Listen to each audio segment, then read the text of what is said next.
Billions of years ago, a free body organism resembling an alpha proteobacterium was swallowed up by another unknown cell. Because of this phenomenon, there was a prominent loss of mitochondrial genes to the host nucleus.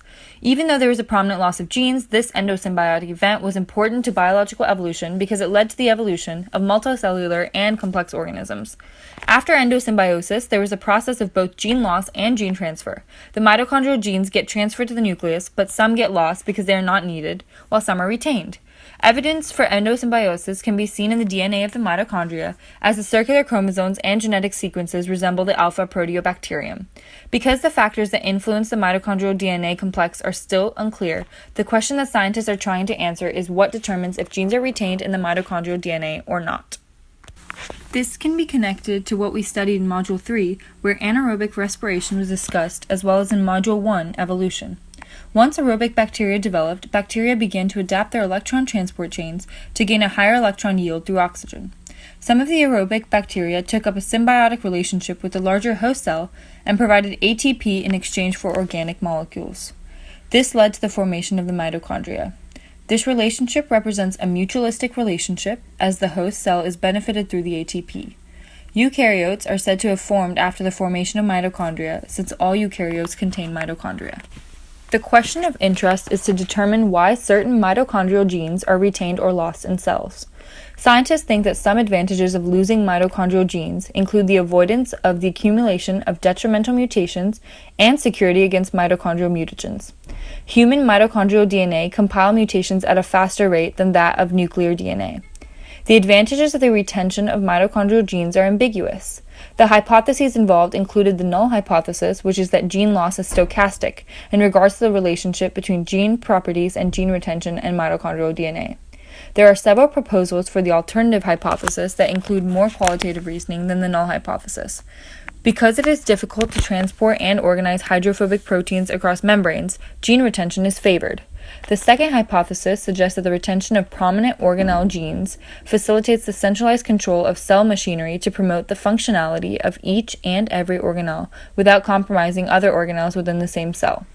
There is not a single quantified approach that accurately signifies the evolutionary stresses of the absence and presence of mitochondrial genes in the eukaryotic genome. To tackle this problem, scientists looked at over 2,000 mitochondrial genomes and traced different lineages seen through the phylogenetic trees. By looking at phylogenetic trees, they could see how mitochondrial genes evolved and which genes were retained or lost in the genome. The quantitative approach used to look at all the mitochondrial genomes was called the Hypertraps algorithm. The algorithm was a machine that generated randomized results applicable to the larger data set, therefore remodeling the evolutionary sequence of life. Computation of the algorithm involved a sequence within the general framework, identification of gene loss from the phylogenetic tree, computation of likelihood of evolutionary paths, acceptance or rejection of parameters compatible with the data, and summarization of results regarding gene loss. Next, the goal was to identify the factors that affect the probability of a mitochondrial gene being retained or not. Data was collected for 10 properties of mitochondrial genes that have been hypothesized to influence the probability of mitochondrial DNA gene retention. The objective of a linear molecule is to predict the strength of the correlation between gene property and propensity with which a gene is lost from the mitochondrial DNA. The bars represent the probability of gene loss in R Americana, where B and C represent GC content, and protein hydrophobicity respectively. Without these factors, it would not be possible to show the probability of gene loss. The greater number of GC content and more hydrophobic proteins there are, the more probability there is for gene retention. So why does all of this matter?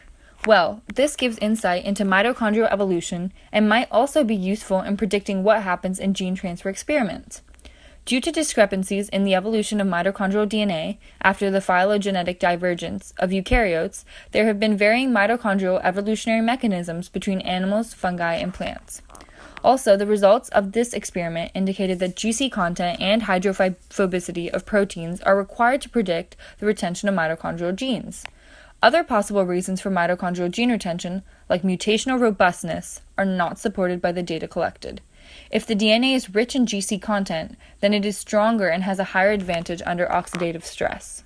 A higher GC content also stabilizes nucleic acids to protect genes, which results in DNA with higher GC content to be naturally selected. Genes that are GC-rich and hydrophobic would negatively affect the cell if they were placed in the nucleus instead of the mitochondria.